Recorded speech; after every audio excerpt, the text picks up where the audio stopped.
कहानी की शुरुआत में हम रोमी नाम की एक महिला को देखते हैं जिसकी उम्र 50 साल है और जो एक रोबोटिक ऑटोमेशन कंपनी में सीईओ है। रोमी एक इन्फ्लुएंशियल, आत्मनिर्भर और सफल महिला है। इसकी शादी एक फेमस थिएटर डायरेक्टर से हुई है और उनकी 2 बेटियां भी हैं। लेकिन रोमी की शादीशुदा जिंदगी ठीक से नहीं चल रही होती क्योंकि उसका पति उसे बिस्तर पर संतुष्ट नहीं कर पाता था। लेकिन रोमी के पति में कोई कमी नहीं थी, बल्कि रोमी की शारीरिक जरूरतें ज्यादा थी जिससे उसे कभी संतुष्टि नहीं मिली। इसी वजह से रोमी अक्सर दुखी रहती थी। एक दिन जब रोमी पैदल अपने ऑफिस जा रही होती है तभी रास्ते में एक कुत्ता उस पर हमला करने के लिए दौड़ता है। ये देखकर रोमी बहुत ज्यादा डर जाती है, लेकिन एक लड़का कुत्ते को आवाज देकर अपने पास बुला लेता है और उसे काबू कर लेता है। इस तरह वो रोमी को बचा लेता है। इसके बाद रोमी अपने ऑफिस पहुंचती है। रोमी के असिस्टेंट कुछ नए इंटर्न्स को उसके पास लेकर आती है, जिनमें से एक वही लड़का होता है जिसने रोमी को कुत्ते से बचाया था। इसका नाम शैमुअल है और उसकी उम्र 23 साल होती है। वो यंग,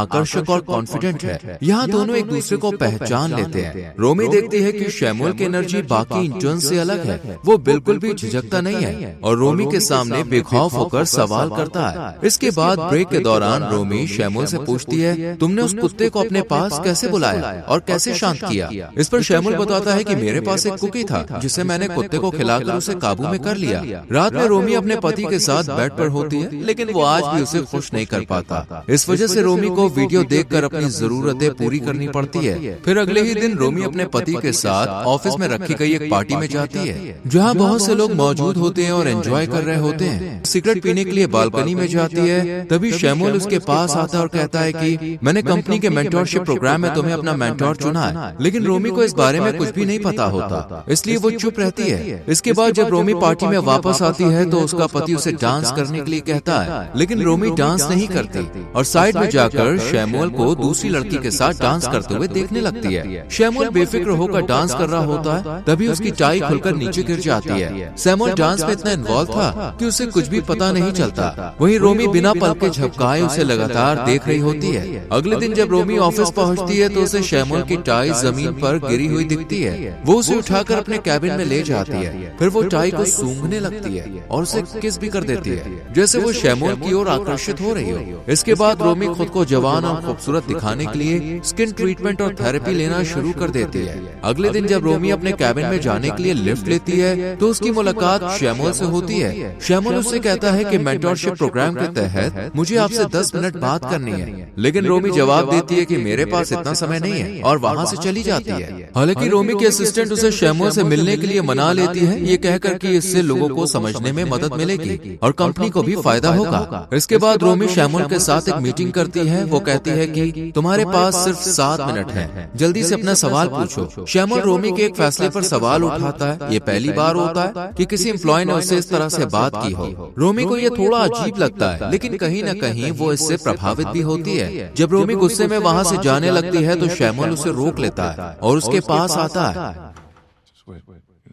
शैमुअल रोमी को किस करने के लिए आगे बढ़ता है और ये देखकर रोमी भी उसे किस कर देती है। लेकिन तभी रोमी को एहसास होता है कि ये गलत है और वो कहती है कि ये सब नहीं होना चाहिए और वहाँ से चली जाती है। इसके बाद से रोमी खुद को शैमुअल से दूर रखने का फैसला करती है, लेकिन उसके लिए ये इतना आसान नहीं था क्योंकि उसका पति अभी तक उसे वो शारीरिक सुख नहीं दे पाया था जिससे वो पूरी तरह से संतुष्ट हो सके। इसलिए रोमी शैमुअल की ओर पूरी तरह से आकर्षित हो चुकी थी। जब रोमी ऑफिस में होती है तो शैमुअल उससे कहता है कि हमें इस हफ्ते मीटिंग करनी है क्योंकि मैंने तुम्हें मेंटोर चुना है और ये कंपनी का नियम है। लेकिन रोमी खुद को उससे दूर रखना चाहती थी, इसलिए वो बस जवाब देती है, मैं देखती हूँ। रात में रोमी अपने ऑफिस के दोस्तों के साथ पार्टी में जाती है जहाँ शैमुअल भी मौजूद होता है और लगातार उसे देख रहा होता है। दोनों एक दूसरे को घूरने लगते हैं। थोड़ी देर बाद रोमी को ऑफिस में कुछ जरूरी काम याद आता है, इसलिए वो वहाँ से निकलकर ऑफिस चली जाती है। जब वो अपने कैबिन पर पहुँचती है तो उसे एक टेबल पर नोट मिलता है जिस पर एक होटल का नाम, नंबर और समय लिखा होता है। अगले दिन रोमी उसी होटल में जाती है। वो कमरे के अंदर पहुंचती है, तभी शैमुअल अंदर आता है। रोमी कहती है कि ये सब गलत है, हमें इस तरह नहीं मिलना चाहिए, जो कुछ भी हो रहा है इसे रोक दो। शैमुअल मुस्कुराकर उससे सवाल करता है, तो फिर तुम यहाँ पे क्यों आई हो? इसका जवाब रोमी के पास नहीं होता। वो संकोच के साथ कहती है, तुम यंग हो और मैं तुम्हारा फायदा नहीं उठाना चाहती। लेकिन शैमुअल आत्मविश्वास से जवाब देता है, इस वक्त मेरे पास पावर है। अगर मैंने किसी को हमारे बारे में बता दिया तो तुम्हें काम से निकाल दिया जाएगा। शैमुल का ये डोमिनेंट रवैया रोमी को अच्छा लगता है। इसके बाद शैमुल उससे पूछता है, क्या तुमने कभी किसी और को अपना कंट्रोल देने के बारे में सोचा है? रोमी धीरे से जवाब देती है, नहीं, मैं हमेशा कंट्रोल में रहती हूँ। शैमुल हल्का सा मुस्कुराता और कहता है, मैं ऐसा नहीं सोचता। वो उसके करीब आने लगता है। रोमी उसे रोकने की कोशिश करती है, लेकिन शैमुल धीरे से कहता है, शांत रहो। फिर वो उसे अपने कपड़े उतारने के लिए कहता है, लेकिन रोमी इनकार कर देती है। तब शैमुल उसे आदेश देता है, अपने दोनों हाथों और पैरों के बल कुत्ते की तरह फर्श पर बैठो। रोमी उसकी बात मानकर ऐसा ही करती है। इसके बाद शैमुल अपने हाथ में एक चॉकलेट लेता है और उसे रोमी को खाने के लिए कहता है। रोमी धीरे धीरे आगे बढ़ती है और कुत्ते की तरह झुककर अपने मुंह से चॉकलेट उठाकर खाने लगती है। शैमुल उसकी पीठ को सहलाता है और फिर उसे प्यार करता है। इसके बाद दोनों करीब आ जाते हैं। रोमी पहली बार खुद को पूरी तरह से संतुष्ट महसूस करती है और बेहद खुश होती है। यहीं से उनके बीच एक नया रिश्ता शुरू हो जाता है, एक ऐसा रिश्ता जो जुनून और शक्ति के संतुलन पर आधारित था। रोमी की शारीरिक जरूरतें जो उसका पति पूरी नहीं कर पाता था, अब शैमुल पूरी करने लगा था। लेकिन रोमी के मन में यह भी चल रहा था कि वो शैमुल की बॉस है और शैमुल उससे बहुत छोटा है। साथ ही वो एक शादीशुदा महिला है और उसके बच्चे भी हैं। लेकिन रोमी इस सबको नजरअंदाज करके शैमुल से मिलने लगती है। वो दोनों ऑफिस, होटल और अलग अलग जगहों पर मिलते हैं और एक दूसरे के साथ संबंध बनाते हैं। धीरे धीरे रोमी की बॉडी लैंग्वेज बदलने लगती है। वो अब ज्यादा सहज और बेपरवाह लगने लगी थी। शैमुल हमेशा डोमिनेंट तरीके से उसे प्यार करता था और रोमी को ये बहुत पसंद आने लगा था। एक दिन रोमी जब घर से लौटती है तो वो घर में शैमुल को देखती है जो उसकी बेटी और पति से बात कर रहा है। ये देखकर वो स्तब्ध रह जाती है। रोमी उसके पास जाती है, तब शैमुल उससे झूठ बोलता है कि तुम अपना लैपटॉप ऑफिस में भूल गई थी जिसे मैं लौटाने आया था। रोमी गुस्से में उसे कार से छोड़ने के लिए ले जाती है। कार के अंदर वो शैमुल पर गुस्सा करती है। वो उसे बताती है कि मेरा परिवार ही मेरे लिए सब कुछ है और तुम कभी भी मेरे घर मत आना। रोमी उससे कहती है, हमें ये रिश्ता खत्म कर देना चाहिए। मैं नहीं चाहती कि हमारे बारे में किसी को पता चले। पर शैमुल गुस्सा हो जाता है और दोनों में बहस शुरू हो जाती है। गुस्से में शैमुल गाड़ी से उतरकर चला जाता है। अगले दिन शैमुल रोमी को मैसेज करके ऑफिस की छत पर बुलाता है। वो उससे कहता है कि अगर तुम चाहती हो कि हम ये रिश्ता खत्म कर दें तो मैं अपना ट्रांसफर किसी और डिपार्टमेंट में करवा लेता हूँ। जिस पर रोमी आपत्ति जताती है क्योंकि उसे डर था कि इससे उस पर ही सवाल उठेंगे और अगर कंपनी वालों को उनके रिश्ते के बारे में पता चला तो रोमी को कंपनी से निकाल दिया जाएगा। रात में रोमी बिस्तर पर होती है और काफी तनाव में यही सब के बारे में सोच रही होती है। जब रोमी का पति उसे प्यार करने लगता है तब वो गुस्से में आ जाती है और अपना पूरा गुस्सा उस पर निकाल देती है। वो अपने पति से कहती है कि तुमने मुझे आज तक शारीरिक तौर पर संतुष्ट नहीं किया।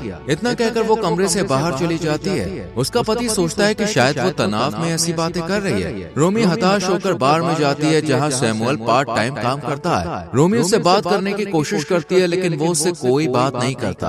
अगले दिन रोमी का पति उससे पिछली रात के बारे में पूछता है, तब वो कहती है कि उसने गुस्से में ऐसा कह दिया था। फिर रोमी तैयार होकर ऑफिस चली जाती है। वो शैमुल से मिलती है और उससे कहती है कि मैं तुम्हारे साथ अपना रिश्ता जारी रखना चाहती हूँ। तब शैमुल उससे कहता है, अगर तुम ऐसा चाहती हो तो तुम्हें मेरी सारी बातें माननी पड़ेंगी। रोमी पहले तो झिझकती है लेकिन शैमुल के जोर देने के बाद वो उसकी बात मान लेती है। इसके बाद से शैमुल उसे नियंत्रित करने लगता है। वो रोमी को एक होटल में ले जाता है और कहता है, अपने कपड़े उतारो। रोमी उसकी बात मानकर वैसा ही करती है। शैमुल उससे कहता है, तुम बहुत सुंदर हो और फिर दोनों क्लोज हो जाते हैं। यहाँ से उनका रिश्ता एक अलग ही मोड़ ले लेता है। शैमुल डोमिनेट करने वाला बन जाता है और रोमी पूरी तरह उसके अधीन हो जाती है। शैमुल उसे जो भी आदेश देता है रोमी एक आज्ञाकारी की तरह उसका पालन करती है।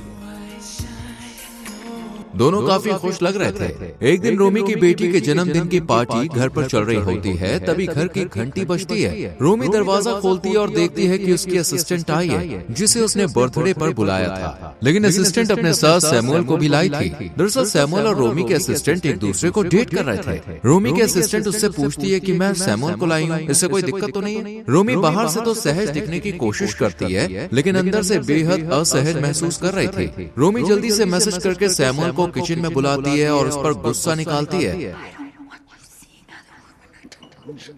रोमी कहती है, मैं तुम्हें किसी और के साथ नहीं देख सकती और तुम किसी और लड़की को डेट नहीं कर सकते, तुम सिर्फ मेरे हो। तभी वहाँ रोमी के असिस्टेंट आ जाती है और रोमी तुरंत चुप हो जाती है और शैमुल असिस्टेंट के साथ किचन से बाहर चला जाता है। अगले दिन रोमी ऑफिस में अपने असिस्टेंट को अपने कैबिन में बुलाती है। वो कहती है कि तुम इंटर्न को डेट नहीं कर सकती हो क्योंकि तुम उससे सीनियर हो। अगर तुमने ऐसा किया तो तुम्हारा प्रमोशन रुक सकता है। अगले दिन रोमी के असिस्टेंट उसके घर आ जाती है। वो रोमी से कहती है कि मुझे तुम्हारे और शैमुल के रिश्ते के बारे में सब पता है। वो रोमी से सीधे कहती है, मैं चाहती हूँ कि तुम सैमुअल से रिश्ता तोड़ दो और मुझे वो प्रमोशन दे दो जो मुझे मिलने वाला था। असिस्टेंट उससे कहती है, तुम महिलाओं के लिए रोल मॉडल हो, तुमने अपनी जिंदगी में बहुत कुछ हासिल किया है, ऐसी गलती करके सब कुछ बर्बाद मत करो। इतना कहकर असिस्टेंट वहाँ से चली जाती है। रोमी बहुत ज्यादा तनाव में आ जाती है, उसे कुछ भी समझ में नहीं आता कि आखिर वो क्या करे। जब रोमी का पति घर आता है तो वो उससे कह देती है कि मुझे बचपन से ही कुछ अजीब ख्याल आते थे, मैं अपनी फैंटेसी पूरी करना चाहती थी, लेकिन तुम्हें उनमें कभी भी रुचि नहीं थी। रोमी कहती है, मेरी शारीरिक जरूरतें थी लेकिन तुम उन्हें भी पूरा नहीं कर पाए, इस वजह से मेरे मन में गलत विचार आते थे जिन्हें मैंने रोकने की बहुत कोशिश की लेकिन रोक नहीं पाई। तभी मुझे एक लड़का मिला जिसके साथ मैंने वो सब किया। ये सुनकर उसका पति अंदर से टूट जाता है। वो पूछता है, क्या मैं उसे जानता हूँ? इस पर रोमी झूठ बोलती है, नहीं वो अजनबी था, हम बस एक बार मिले और करीब आ गए थे क्योंकि मेरी भी शारीरिक जरूरतें हैं। ये सब सुनकर रोमी का पति गुस्से से भर जाता है। रोमी उसे समझाने की कोशिश करती है और कहती है, मैं तुमसे ही प्यार करती हूँ, लेकिन उसका पति चिल्लाकर कहता है, तुमने मुझे धोखा दिया,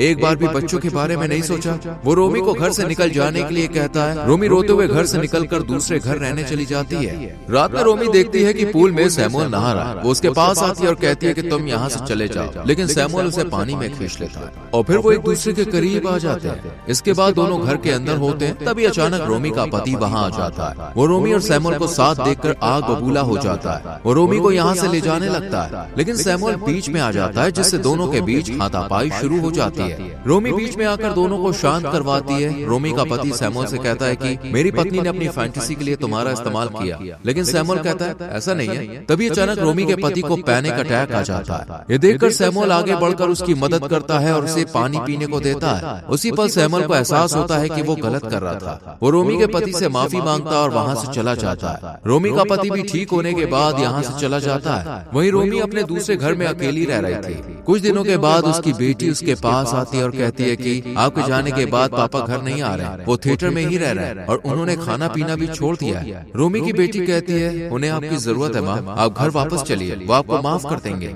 रोमी अपनी बेटी की बात मानकर अपने पति के थिएटर जाती है। वो उसे देखकर रो पड़ती है और अपनी गलतियों के लिए उससे माफी मांगती है। वो कहती है अब से ऐसा नहीं होगा। उसका पति थोड़ी देर चुप रहता है और फिर उसे गले लगा लेता है।